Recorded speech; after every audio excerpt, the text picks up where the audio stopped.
Saviez-vous que j'ai déjà été le genre de fille qui se valorisait en faisant 1 million de choses en même temps, en étant continuellement occupée et en cumulant les heures supplémentaires?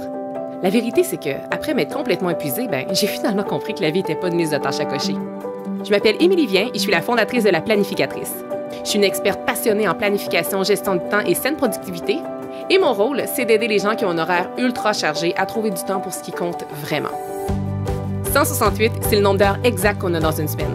Et mon but à travers ce podcast, c'est de vous montrer à les optimiser sans vous épuiser. Alors oui, on va parler de planification, d'organisation et d'efficacité, mais on va aussi aborder des thèmes super importants comme la procrastination, le stress et la fameuse charge mentale. Vous allez voir, vous avez pas mal plus de temps que vous le pensez. Laissez-moi juste vous montrer comment y arriver. Bienvenue sur le podcast 168 heures.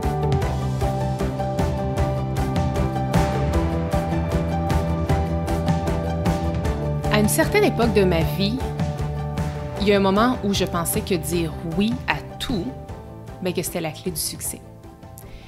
Moi, je voulais être disponible pour tout le monde, puis pas juste pour les gens, pour aussi les projets, les différentes opportunités. Je voulais être disponible partout, être performante dans toutes les sphères de ma vie, et je pensais sincèrement que plus j'en faisais, plus que j'avais de la valeur aux yeux des autres. Mais la vérité, je pense que vous connaissez la suite, c'est que je me suis complètement brûlée. Mon burn-out a été l'un des moments les plus marquants de ma vie et c'est lui qui m'a forcée à revoir entièrement la façon de vivre, ma façon de vivre, mais aussi ma façon de travailler et de m'organiser. Donc aujourd'hui, je vous explique comment poser ses limites et définir ses non négociables pour avancer sans s'épuiser. Moi, aujourd'hui, mes non négociables sont clairs. Par exemple, protéger mon sommeil, alors qu'avant, je priorisais toujours mon travail à mon sommeil, ce qui fait que parfois, je m'offrais des très courtes nuits de sommeil parce que j'avais supposément trop de tâches à faire. Un autre de mes non négociables, c'est d'écouter mon corps quand il me parle, alors qu'avant, je faisais l'autruche, puis je faisais comme si je ne comprenais pas les signes. Puis, aujourd'hui, un autre de mes non négociables, c'est aussi de limiter mes heures de travail parce que je sais qu'après un certain nombre d'heures, et aussi quand j'écoute mon corps, que je ne suis complètement plus productive et que ça ne sert à rien de continuer. Mais ça n'a pas toujours été le cas. Hein. Ces beaux non négociables-là sont super beaux sur papier, mais ils n'ont pas toujours fait partie de ma vie. Et si je vous raconte toute cette expérience-là, si je vous partage mon expérience, c'est parce que je le sais qu'il y a énormément de personnes ambitieuses qui se reconnaissent dans ce pattern-là. Je le sais, là, je vous vois, je vous entends, je le sais que vous dites oui à tout, qu'après ça, vous vous épuisez, puis qu'après ça, vous culpabilisez après ça de prendre du temps pour vous. Hein? Qui se reconnaît ici? Dans cet épisode-ci, j'ai envie de vous montrer pourquoi les limites sont essentielles. Je vais aussi vous expliquer c'est quoi les non négociables, ce que j'appelle les non négociables, et surtout comment définir les vôtres. Parce que ce sont justement ces limites-là qui, moi, m'ont permis de retrouver mon équilibre et d'avancer sans m'épuiser. Qui, avancer sans m'épuiser, je pense que je vais le plugger très souvent, c'est le titre de mon tout premier livre. Alors, pourquoi est-ce que c'est essentiel de se fixer des limites? En fait, je vais commencer par un constat qui est très, très simple. En fait, c'est vraiment un fait. Sans limite, il n'y a pas d'équilibre possible. Point. J'aimerais aussi mentionner que l'équilibre n'est pas un long fleuve tranquille. Il y en a qui voient souvent ça comme une danse, qui le présentent souvent comme une danse, et je trouve que c'est une excellente métaphore. Mais pour quand même tendre vers l'équilibre, nous avons besoin de mettre nos limites. Donc, quand vous ne vous fixez pas de limites claires, vous vous exposez donc à un paquet de risques, notamment par exemple une perte de temps. Ça, j'en parle souvent du temps, parce que quand vous acceptez des tâches ou des engagements qui n'apportent pas de réelle valeur à votre vie, vous perdez votre temps. Ça va aussi créer une dispersion de votre énergie, parce que si vous êtes partout en même temps, vous êtes nulle part en même temps, n'est-ce pas? Donc, ça va aussi vous créer un stress qui va finir par quoi? Ça va ronger votre motivation, votre sommeil, votre santé. Puis ultimement, qu'est-ce qui arrive quand on ne met pas de limite? C'est qu'ultimement, parfois, il y en a qui vont se rendre jusqu'à l'épuisement. Puis moi, c'est exactement ça que j'ai vécu. Pendant longtemps, moi, je voyais vraiment les limites comme étant une barrière envers les autres. C'était comme très péjoratif, j'aimais pas ça, je voulais pas m'en fixer.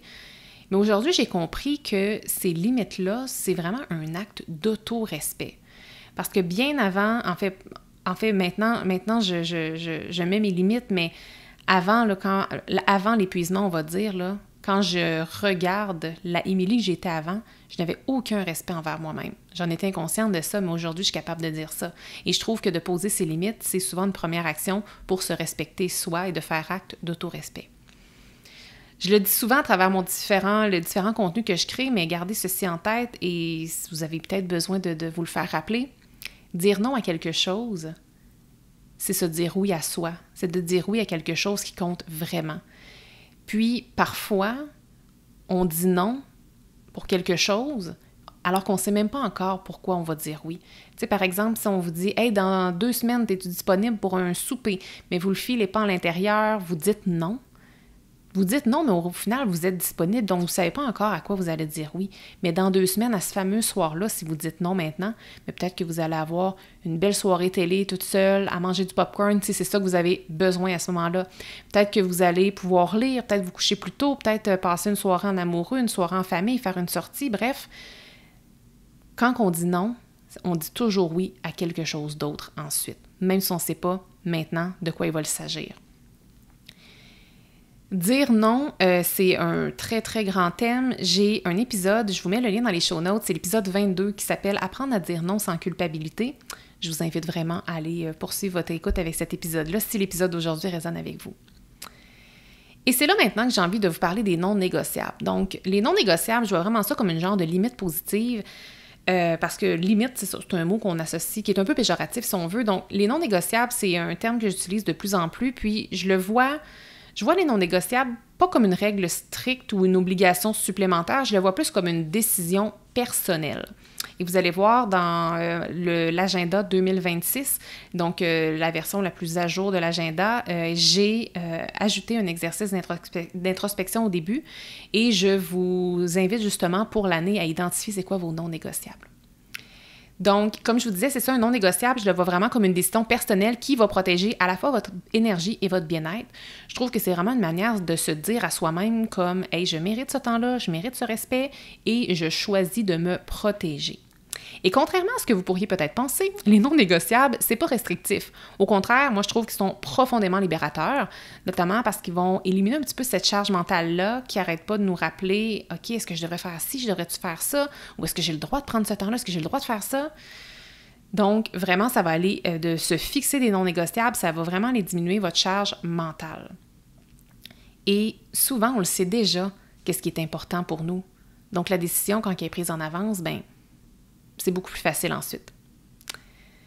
Justement, je vous parlais un petit peu plus tôt de mon premier livre, Avancer sans s'épuiser. Dans ce livre-là, je parle beaucoup de la notion de mettre ses limites parce que ça a été un élément clé, un élément crucial dans ma chute, soit le fait de ne pas mettre de limites, mais le fait d'en mettre, ça a été aussi un élément crucial dans ma reconstruction. Donc, me fixer des non négociables, c'est ce qui m'a permis de retrouver en quelque sorte mon énergie, ma clarté d'esprit aussi, puis ma liberté. Et pour les personnes qui sont peut-être justement moins familières avec le concept des non négociables, j'ai envie de vous donner une petite liste de suggestions peut-être pour vous inspirer. Il n'y a aucune recette universelle quand il est question de non négociables, puis vos non négociables vont être uniques à vous parce qu'ils dépendent de vos besoins, de vos valeurs, de votre réalité. Mais comme je vous disais, juste pour vous inspirer, je donne quelques exemples concrets que vous pourrez après ça adopter à votre propre réalité. Premier non négociable qui tourne autour du sommeil. Ça pourrait être de protéger vos heures de repos sans sacrifier par exemple vos nuits pour finir une tâche, comme je le faisais si bien avant. Le deuxième non négociable, ça pourrait être de limiter vos heures de travail. Et là, qu'est-ce qui est le fun, c'est vous pourriez dire, par exemple, je limite mes heures de travail à 40 heures par semaine, par exemple. Mais ça pourrait être aussi de dire, OK, je ne travaille jamais plus tard que 18 heures. Je ne travaille jamais après 18 heures. Ou vous pourriez dire aussi, je m'accorde un vrai dimanche sans obligation professionnelle à toutes les semaines. Donc, ça pourrait être ça. Troisième non négociable, c'est d'écouter son corps. Par exemple, dès que je ressens de la fatigue ou de la tension, je ralentis. Ou dès que j'en ressens le besoin, je prends une pause sans me poser de questions. Quatrième non négociable, peut-être en lien avec se déconnecter des écrans. Donc, par exemple, aucune notification le soir ou bien le téléphone dort à l'extérieur de ma chambre. Le téléphone dort comme si c'était un humain. C'est pratiquement comme ça, par exemple. Mais vraiment, de sortir le téléphone de la chambre à coucher. Cinquième non négociable, de vous accorder un moment hebdomadaire pour vous. Ça pourrait être un rendez-vous qui est non négociable avec vous-même. Par exemple, un cours de yoga, prendre une période X pour de la lecture, Aller marcher au moins une fois par semaine en forêt, peu importe. Qu'est-ce qui est le fun? Je reviens au yoga. Là, vous pouvez bien sûr faire du yoga chez vous. Puis je dis yoga, mais ça pourrait être n'importe quoi d'autre. Mais un moment hebdomadaire, là, ça peut être un cours. Ça, souvent, quand on paye pour quelque chose, ça devient encore plus non négociable que si on se dit « Ah, je vais comme peindre chez moi toute seule. » Parfois, ça peut être difficile avec les obligations du quotidien de libérer ce temps-là. Alors que lorsqu'on paye, lorsqu'on sait qu'il y a un instructeur, qu'il y a peut-être d'autres élèves avec nous qui nous attendent, puis qu'on paye pour quelque chose, bien souvent, ça va nous donner la motivation d'y aller. Ensuite, 6e non négociable, de faire par exemple des repas sans distraction, donc de manger sans téléphone ni ordinateur, de manger en pleine conscience, de peut-être profiter des repas pour connecter davantage avec les membres de notre famille. Un autre non négociable, c'est à dire, ça pourrait être de dire non aux réunions inutiles, donc d'accepter seulement celles qui sont 100% alignées avec vos priorités. 8e non négociable, de créer des transitions entre vos blocs de travail. Donc, de vous laisser le temps de respirer, donc de vous donner des petites périodes tampons de 5 à 10 minutes entre chacune de vos tâches ou entre chacun de vos blocs de travail. Puis ces petits 5 à 10 minutes-là, ces périodes tampons-là, ça pourrait être comblé par aller marcher, se lever, s'étirer, boire de l'eau. 9e idée, c'est pas d'ordinateur, c'est-à-dire le matin, avant d'avoir fait mon petit rituel personnel. Bien entendu, je parle d'ordinateur parce que je sais qu'il y a une très, très grande quantité de personnes qui m'écoutent qui vous travaillez un peu avec un travail intellectuel qui implique souvent un ordinateur, des courriels et des choses comme ça. Donc, bien sûr que peut-être que ça ne s'applique pas à tout le monde, mais l'idée ici, c'est de ne pas commencer à travailler avant d'avoir fait son petit rituel personnel à soi. Donc, que ce soit de prendre un petit café tranquille, de méditer peut-être, d'avoir un petit moment d'écriture. Donc ça, c'est une idée. Et la 10e suggestion de non négociable que je vous propose ici, et bien entendu, la liste aurait pu être beaucoup plus longue, c'est de se fixer une activité nourrissante régulière. Donc, ça peut être du sport, de l'art, de la nature, tout dépendant c'est quoi les types d'activités qui vous animent, ce que vous aimez. Et d'ailleurs, si vous ne savez pas ce que vous aimez, c'est une très belle question à se poser parce que moi, il fut un temps, justement, avant mon épuisement, j'avais complètement oublié qu'est-ce qui m'animait dans la vie. Mais essayez de penser de ce qui recharge vos batteries et essayez d'en faire une activité régulière. Comme vous voyez, ces non négociables-là, ce sont des exemples, mais imaginez l'impact si vous en instauriez seulement une ou deux dans votre quotidien. Imaginez le changement que ça ferait. Maintenant, comment on fait pour définir ses propres non négociables? Donc, moi, je vous propose une démarche qui est très simple pour que vous puissiez, justement, vous les créer vous-même. La première chose, c'est réfléchissez à ce qui vous a déjà épuisé par le passé. C'est quoi les limites que vous n'avez pas su poser par le passé? Puis souvent, les limites qu'on ne pose pas, au fond, nous, on le sait qu'on devrait les poser. Tu sais, moi, de mon côté, c'était de dire oui à un nouveau client, de dire oui à un nouveau mandat, de dire oui aux heures supplémentaires, alors qu'au fond de moi, je le savais que ça coinçait. Essayez de vous poser aussi cette question-là. Par le passé, c'est où que vous avez déjà laissé votre énergie s'échapper? Ensuite, quand vous allez avoir un peu mis le doigt sur ça, puis il y a peut-être plusieurs éléments qui vont ressortir, là, mais quand vous allez avoir mis le doigt sur ces choses-là, identifiez c'est quoi vos vrais besoins d'énergie. OK, est-ce que vous pensez que vous avez besoin de plus de sommeil, plus de silence, de bouger davantage? Ou au contraire, est-ce que vous avez plutôt besoin d'une alimentation qui est plus consciente, de peut-être avoir de meilleures relations, de meilleures connexions avec les humains qui vous entourent? Donc, essayez de voir, vous, là, c'est quoi vos vrais besoins d'énergie, parce que moi, mes besoins d'énergie ne sont pas les mêmes que les vôtres. Puis là, je vous dis tout ça, là, c'est beaucoup de petites choses à retenir, rien qui est compliqué, mais gardez en tête que chacun de mes épisodes de podcast sont résumés en détail sur mon blog. Donc, rendez-vous sur laplanificatrice.com/podcast et vous allez tout simplement avoir à cliquer sur l'épisode d'aujourd'hui. Vous allez avoir un billet de blog très complet. Donc, toutes les petites questions que je suis en train de vous poser, vous allez également les retrouver sur le résumé sur mon blog. Maintenant, la 3e étape, c'est de commencer petit. Commencez pas avec 25 non négociables parce que je sais déjà que dans les 10 non négociables exemples que je vous ai donnés, il y en a qui sont en train de m'écouter qui vont dire « Je veux demain matin mettre en place ces 10 non négociables-là ». Levez la main, ceux qui se reconnaissent ici. Moi, je vous déconseille en fait de faire ça parce que ça va être super motivant une journée, ça va être épuisant le lendemain et après ça, vous allez juste abandonner. Si vous voulez que vos non négociables fonctionnent, puis pour que ça fonctionne, on s'entend qu'on veut que ce soit sur le long terme, commencez petit. Donc, tu sais, allez-y avec 1 ou 2 non négociables à tester cette semaine. Ça sert à rien de tout changer du jour au lendemain, là. Et puis, au fur et à mesure que ces non négociables-là vont devenir ancrés en vous, parce que c'est ça qui est le fun à un moment donné. Les non négociables qui sont nouveaux pour nous, éventuellement, vont devenir une habitude, ils vont devenir ancrés, ils vont se faire naturellement. Et quand ce sera le cas, là, vous pourrez peut-être en ajouter d'autres ensuite.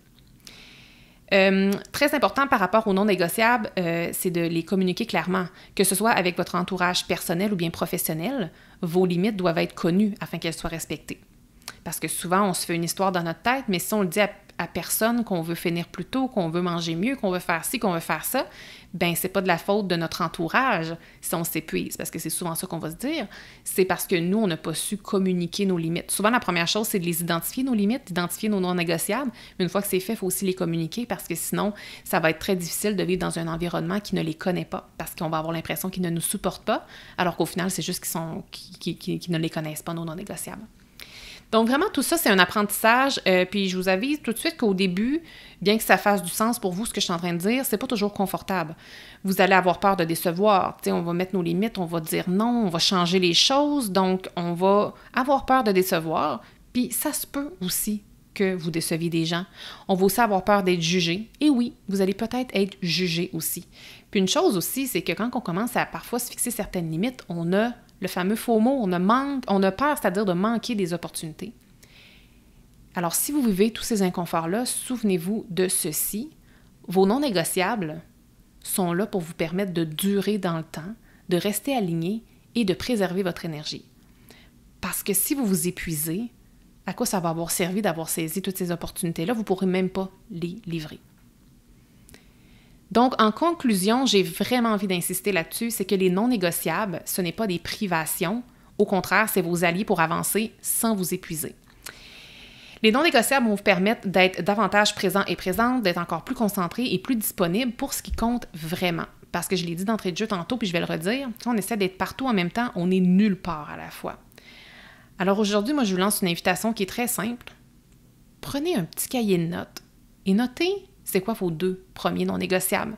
Puis si vous n'avez pas de cahier de notes autour de vous, là, prenez votre cellulaire, notez-le, envoyez-vous un courriel. Si vous avez un post-it, écrivez-le, mais écrivez, là, c'est quoi vos 2 premiers non négociables. Puis pour vous aider à les fixer, ces 2 premiers non négociables-là, si vous ne les avez pas déjà trouvés en écoutant l'épisode, je vous pose une question. Qu'est-ce qui est un non négociable pour vous si vous voulez rester aligné, énergisé et libre de votre temps? Pour moi, ce choix-là de fixer mes limites et de les respecter, parce que ça, c'est 2 choses différentes, et justement de m'implanter, si on veut, des non négociables, ça a littéralement changé ma vie. Puis j'ai vraiment découvert qu'en posant mes limites, que je ne perds pas ma liberté. En fait, c'est que je la retrouve. C'est ça la beauté. Et en définissant, c'est-à-dire vos non négociables, vous allez envoyer un message clair à votre entourage, c'est que votre temps et votre énergie sont précieux.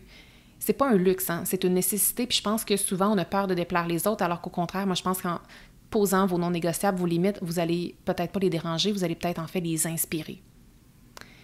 Et si jamais vous avez envie d'aller plus loin avec le contenu que je vous libère aujourd'hui, je vous invite vraiment à découvrir mon tout nouveau livre, mon tout premier livre qui est « Avancer sans s'épuiser ». Vous allez vraiment y trouver des clés concrètes pour apprendre à respecter vos limites, à créer de l'espace et à avancer dans vos projets de manière alignée. Et je vous partage aussi, là, afin de vous faire patienter jusqu'à la sortie du livre, une entrevue exclusive qui complète justement ce beau voyage-là et qui pourrait vraiment être le déclic que vous attendez. Je pense qu'il y en a plusieurs qui vont se reconnaître dans cette entrevue-là, remplie de vérités que je n'ai jamais dites à personne jusqu'à ce jour. Donc, cliquez sur le lien dans les show notes pour découvrir le livre, pour vous inscrire à la liste d'attente ou bien pour écouter cette grande entrevue-là. Et je termine en vous disant ceci, vos non négociables, c'est une boussole. Donc, ayez pas peur de les utiliser pour avancer sans vous épuiser. Merci d'avoir été là. Si cet épisode vous a plu, est-ce que je peux vous demander un petit service? Allez évaluer le podcast 168 heures en lui donnant un 5 étoiles et abonnez-vous pour ne rien manquer. C'est honnêtement la meilleure façon de le faire découvrir aux autres, puis en même temps, ça me témoigne que vous l'aimez.